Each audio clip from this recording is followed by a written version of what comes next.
Guys, आप लोगों का स्वागत है मेरे YouTube चैनल पे। आज हम जिस वीडियो पे रिएक्शन देने वाले हैं वो खान सर का वीडियो है। और खान सर का समझने के साथ साथ आपको नाटो, सेटो, सेंटो, नाटो प्लस समझना पड़ेगा, तब समझ में आएगा कि नाटो वाले मिलकर यूक्रेन लड़ाई को क्यों नहीं चाहते कि खत्म हो। और रसिया को सबसे बड़ा लॉस जो हुआ है वो फिनलैंड को नाटो में शामिल होने से हुआ है। तो देखिए, नाटो एक नॉर्थ अटलांटिक ट्रीटी ऑर्गेनाइजेशन है। ये एक सैनिक संगठन है। इसको फ्रेंच भाषा में उल्टा बोलते हैं, ओटान कहते हैं। तो जब भी कभी नाटो देखिएगा तो ओटान आएगा। तो इसका पूरा हिस्ट्री देखते हैं सेकेंड वर्ल्ड वॉर से पहले से। देखिए, जब द्वितीय विश्व युद्ध चल रहा था, वार सेकेंड वर्ल्ड वॉर 1939 से 1945 के बीच में, तो इस दौरान पूरी यूरोप की अर्थव्यवस्था तबाह हो गई थी। यूरोप लगभग एकदम भुखमरी के कगार पे चला गया था। तो यूरोप तहस नहस हो गया था।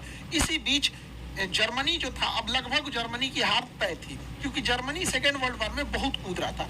लेकिन जर्मनी की हार लगभग तय समझ रही थी। और ये जो हिटलर है, हिटलर के मरने के 4 महीना पहले ही फरवरी 1945 में ये डिसाइड हो गया कि अब जर्मनी हार जाएगा। तो जर्मनी पर किसका अधिकार होगा, इसकी बैठक हो रही थी यूक्रेन के शहर याल्टा में। यही यूक्रेन जहाँ मार हो रहा है, का इतिहास है, मार धार से भरा हुआ है। यहाँ याल्टा में लड़ाई बैठक हुई। इसमें देखिए, विस्टन चर्चिल, रूजवेल्ट और स्टालिन आए थे लोग। Winston Churchill Britain, Roosevelt America से, स्टालिन जो आए थे रसिया से। तय ये हुआ कि जर्मनी जैसे ही हारेगा, जर्मनी के टुकड़े कर दिए जाएंगे। एक हिस्सा जर्मनी का ले जाएगा रसिया, एक हिस्सा ले जाएगा फ्रांस, एक हिस्सा ले जाएगा ब्रिटेन और एक हिस्सा ले जाएगा अमेरिका। यानी देखिए, जर्मनी के 4 टुकड़े कर दिए जाएंगे। ये अंग्रेजों का इतिहास है, जहां भी गए वहां टुकड़ा टुकड़ा करके गए। हम लोग को देखिए, इंडिया को बांग्लादेश, म्यांमार, भारत, पाकिस्तान, अफगानिस्तान धज्जी उड़ा के चल गया सब। तो ये याल्टा पैक्ट में हो गया। इसके 4 महीने बाद फाइनली हिटलर हार गया और जर्मनी के जैसे हुआ टुकड़े वैसे तोड़ दिए गए जर्मनी को। इसी में, इस याल्टा समिट में यह भी बात कही गई थी कि रसिया जो था उसका कहना था कि जापान जब हारेगा तो मेरी कुछ जमीनें जापान के पास है। तो याल्टा समझौता में कहा गया, ठीक है, कि जो जापान का क्यूराइल द्वीप है, जापान जो है रसिया को हरा दिया था 1904 में। 1904-1905 की लड़ाई में ना जापान जो है रसिया को हरा दिया था। तो ये क्यूराइल द्वीप न हुआ क्या कि रसिया जब सेकेंड वर्ल्ड वॉर खत्म होगा, जापान पे परमाणु बम गिरा दिया गया, तो कहा, डिसाइड किया गया कि यहाँ पर ये क्यूराइल द्वीप रसिया ले लेगा। तो रसिया ले लिया।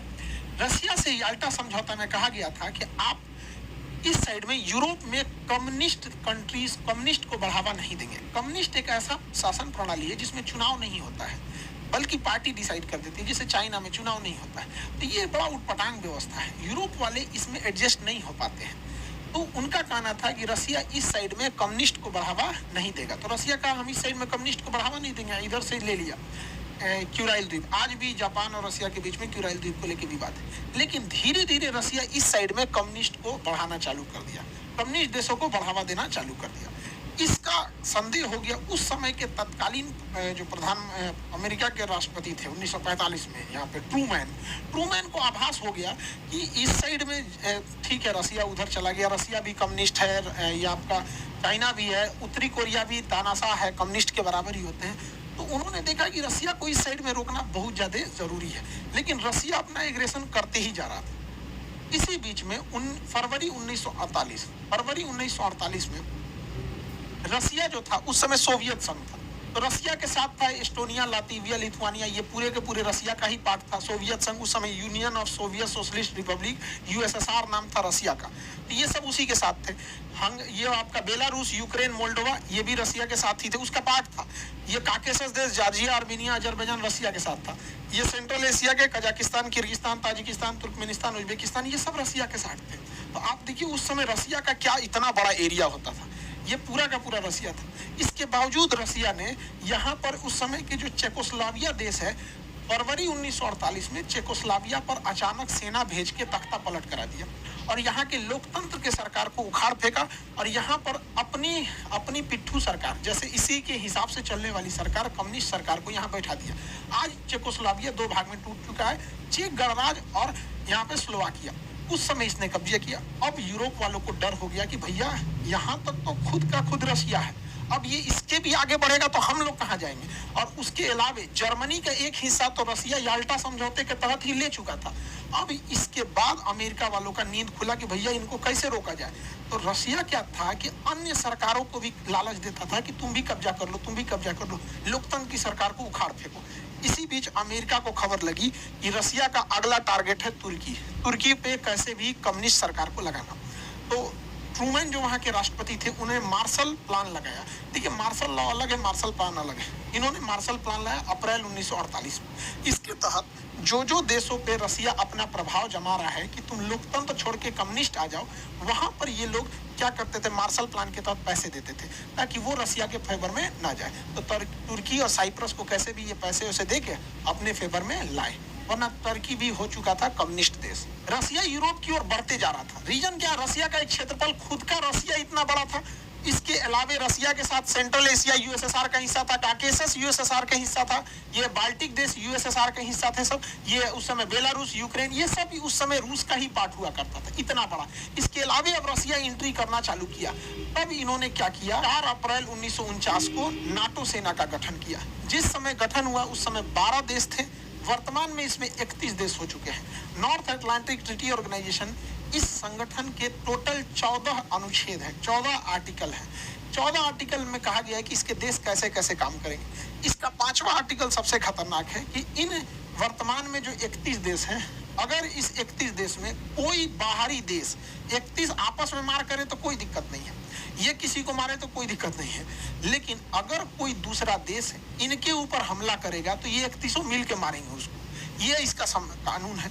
इसका मुख्य उद्देश्य क्या था कि रसिया को इस साइड में यूरोप की ओर से चढ़ने से बचाया जाए, वरना ये धीरे धीरे रसिया इधर आ गया था। तो अब आपको तो समझ में आ रहा होगा ना कि नाटो का निर्माण ही हुआ था रसिया के एग्रेशन को रोका जाए, वरना रसिया बहुत तेजी से एक्सपेंड कर रहा था और हर जगह कम्युनिस्ट फैलाते जा रहा था। तो नाटो का गठन 1949 में हो गया। ये एक सैन्य संगठन था। अब रसिया को चारों ओर से रोकना था। तो रसिया को सेंट्रल एशिया से रोकने के लिए, ईस्ट एशिया से रोकने के लिए सीटो बनाया गया, south east Asian treaty organisation, SEATO, 1954 में बनाया गया। इसको हथियार, सेटो में मुख्य रूप से किसे शामिल किया गया, तो थाईलैंड को और इधर से फिलीपीन को, और नीचे में ऑस्ट्रेलिया और न्यूजीलैंड, ताकि इधर से ये लोग अमेरिका के फेवर में रहे। और इन्हें हथियार कौन दे रहा था, अमेरिका, ब्रिटेन, फ्रांस। इधर से ये लोग सपोर्टिव हथियार दे रहे थे कि इधर से चाइना, कोरिया, इन सबको बिजी रखा जाए ताकि रसिया इस साइड में बिजी रहे, और इधर से नाटो डायरेक्ट रसिया को इंगेज कर रहा था। अब इन लोगों को लगा कि हम दो ओर से रसिया चाइना को घेरते जा रहे हैं, इधर से घेर रहा है नाटो, इधर से सेटो, नाटो सेटो ना, ये हो गया सेटो साउथ ईस्ट, ये हो गया सेटो और ये हो गया नाटो। अब रसिया को थोड़ा अनबैलेंस लगने लगा कि सोच रहा दोनों खोपड़िया नोच देगा सब। तब अमेरिका शांत बैठने वाला तो है नहीं, इसने इसी बीच में ला दिया एक ठो सेटो, सेंट्रल, सीईटी से सेंट्रल ट्रीटी ऑर्गेनाइजेशन, अगले साल 1955 में सेंट्रल ट्रीटी ऑर्गेनाइजेशन। इस ऑर्गेनाइजेशन को भी हथियार दे रहा था इधर से ब्रिटेन। इसमें कौन कौन से, इसमें थे तुर्की, इराक, ईरान और पाकिस्तान। सोचिए ये सेंट्रल थे सब। ये हो गया सेटो। अब ये रसिया पे दबाव बनाते थे सब, यहाँ पे रसिया को आगे बढ़ने से रोकते थे सब, सेटो। और इधर से कौन चढ़ता था, सेंटो, इधर से सेटो, ये हो गया सेंटो, ये सेटो और ये सेंटो, और इधर से नाटो। चारों ओर से रसिया को घेर लिया सब, नाटो, सेंटो, सेटो, चारों ओर से रसिया को घेर लिया सब। रसिया को लगा कि भैया हम तो पिसा जाएंगे। अब भारत को कहे तो भारत किधर जाए भैया। अब भारत हो गया फेरा में पड़ गया, क्योंकि रसिया को इधर से तो घेर लिया है नाटो, यहाँ से घेर लिया है सेटो, सेंटो, ये हो गया SEATO, south east Asian treaty organisation. अब रसिया के लिए कंफर्टेबल में हो गया दिक्कत, रसिया ढूंढने लगा अपना कोई पार्टनर। इस बीच जो भी रसिया के फेवर में जाता था, अमेरिका उसके अंगा लगाता था। अब इस कंडीशन में इंडिया कंफ्यूज हो गया, इंडिया किधर से जाए, क्योंकि अगर नाटो ज्वाइन करता है इंडिया तो रसिया नाराज, सेंटो में भी रसिया नाराज, सेटो में भी रसिया नाराज। और रसिया हमारा बहुत जरूरी मित्र है वहाँ पे, क्योंकि पास में है यहाँ पे रसिया। कभी भी हम लोग की विकट परिस्थिति में रसिया ही काम आएगा यहाँ पे। तो हम लोगों ने क्या किया, उस समय जवाहरलाल नेहरू जो थे बड़ी समझदारी का काम किए। 1961 में इन्होंने कहा कि अमेरिका के फेवर वाली दुनिया को कहा जाता था पहली दुनिया, और रूस के फेवर वाले को कहा जाता था दूसरी दुनिया। तो जवाहरलाल नेहरू ने कहा कि अब हम लोग ना अमेरिका के फेवर में है ना रसिया के फेवर में, हम लोग तीसरी दुनिया के हैं। तो इसे तीसरी दुनिया या दक्षिणी दुनिया कहा जाता था। हालांकि इसका ऑफिशियल नाम था non aliasing movement, non aliasing movement, shortcut में नाम गुट निरपेक्ष, हम किसी भी गुट में नहीं रहेंगे। इसमें गुट निरपेक्ष में 4-5 लोग का नाम बहुत महत्वपूर्ण है। इसमें एक इंडोनेशिया का अहमद सुकार्नो थे, भारत से जवाहरलाल नेहरू, मिस्र के कर्नल नासिर और यूगोस्लाविया से जो थे मार्शल टीटो थे। ये लोगों का बहुत महत्वपूर्ण योगदान था कि हम किसी भी गुट में नहीं रहेंगे, और ये जरूरी भी था गुट में न रहना। रीजन क्या है, गुट में से बहुत लॉस हुआ था। सेंटो में ईरान था अमेरिका के साथ, सेंटो में इराक था अमेरिका के साथ। देखिए वही अमेरिका ने इराक को उड़ा दिया, तबाह कर दिया। वही अमेरिका ने ईरान के पीछे पड़ा हुआ है, जबकि एक समय था सेंटो की गठन अमेरिका ही नहीं किया था, इन लोगों को अपने साथ मिलकर की रसिया को बर्बाद करना है यहाँ पे। इसलिए बहुत ज्यादा इंटरनेशनल रिलेशन के मामले में हम लोग अमेरिका और वेस्टर्न देशों पे भरोसा नहीं कर सकते हैं यहाँ पे। तो ये चारों ओर से रसिया की घेराबंदी चल रही थी।